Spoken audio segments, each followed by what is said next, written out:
अत्रि ऋषि ने आश्रम में ले जाकर अतिथियों को कंदमूल फल खिलाए।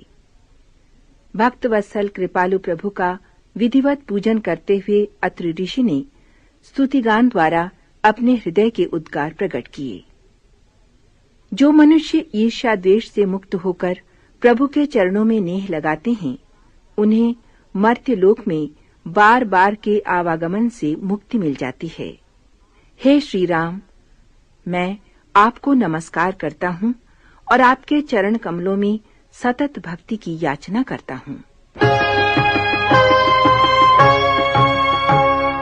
नमामि भक्तवत्सलं कृपालुशीलकोमलं, नमामि भक्तवत्सलं कृपालुशीलकोमलं, भजामि ते पदाम्बुजम् अकामिनां स्वधामम्, भजामि ते पदाम्बुजम् अकामिनां स्वधामम्। नमामि भक्तवत्सलम्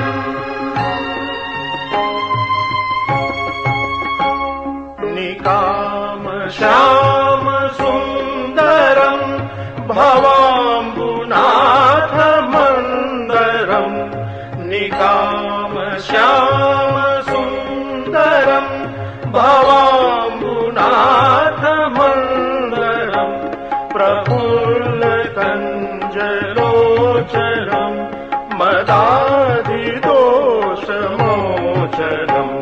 नमामि भक्तवत्सलम्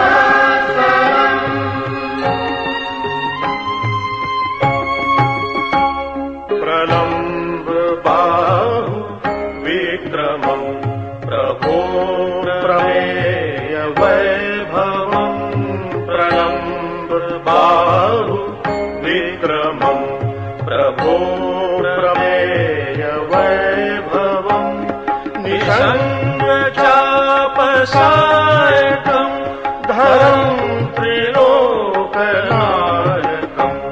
नमामि भक्तवत्सलम्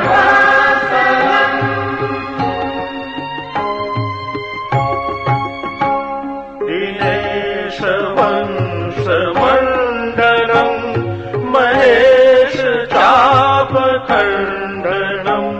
दिनेश वंशमण्डलम्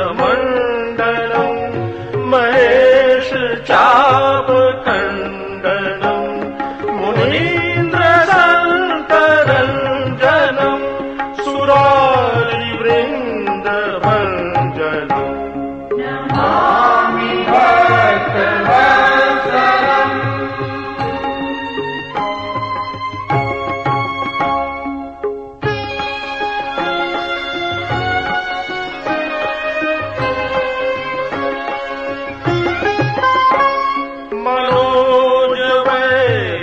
मनोजवैरिवन्दितम् अजादिदेव सेवितम्, मनोजवैरिवन्दितम् अजादिदेव सेवितम्, विशुद्धबोध विग्रहम् समस्तदूषणापहम्।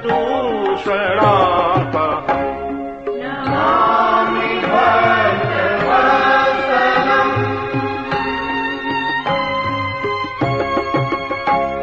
नमामि इन्दिरापतिम्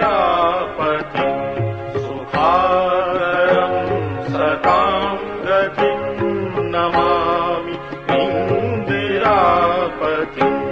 सुखाकरम् सतां गतिम्, भजे सशक्ति सानुजम् शचीपतिप्रियानुजम्।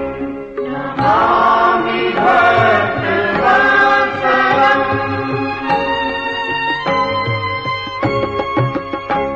त्वदङ्घ्रिमूलये नराः भजन्ति हीनमत्सराः, त्वदङ्घ्रिमूलये नराः भजन्ति हीनमत्सराः,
सुलभम् कुयोगिनाम् सुदुर्लभम् भजामि भाववल्लभम् कुयोगिनाम् सुदुर्लभम् स्वहस्तकल्पपादपम् समम् सुसेव्यमन्वहम्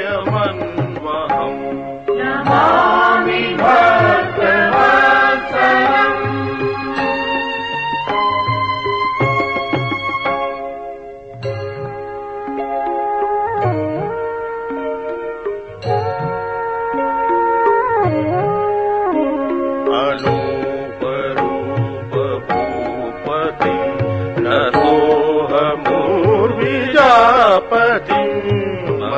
मनोहरूप भूपतिम् नतोऽहमूर्विजापतिम् प्रसीद मे नमामि ते पदाब्ज भक्ति देहि मे नमामि भक्तवत्सलम्